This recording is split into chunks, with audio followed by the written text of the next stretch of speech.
जगतसिंहपुर जिलार मजुरई छक निकट में आज एक दुर्घटना घटी जो थे कि गोटे क्षीर टैंकर गाड़ी सह हाइबार एक्सीडेंट हाइबा पछरे क्षीर गाड़ी टैंकरटी धक्का देती जो थे कि हाइबाटी बाली पकई गाड़ी बुलेवा समय से टाइम रे पछपटू धक्का देती क्षीर टैंकर गाड़ी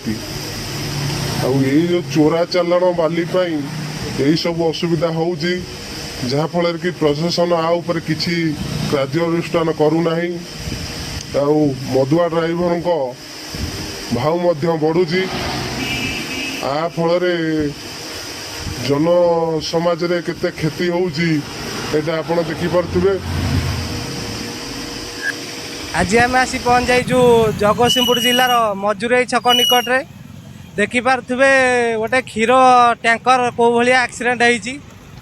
गोटे हाइवा आसला बाली पकया टाइम रे बाली अलोड कर बाहर समय गाड़ी ता पछपटे बाड़े गाड़ीटा कौ अवस्था होती देखिपे।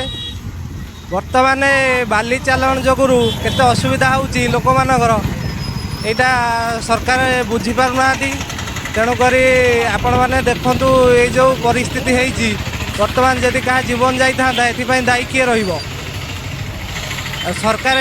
आ विरुद्ध रे केबे कार्यानुष्ठान करेंगे से आम अपेक्षा करूँ।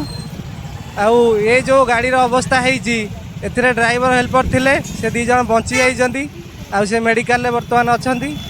देखा जाऊ सरकार आ विरुद्ध रे कौन कार्यानुष्ठान नौचंती।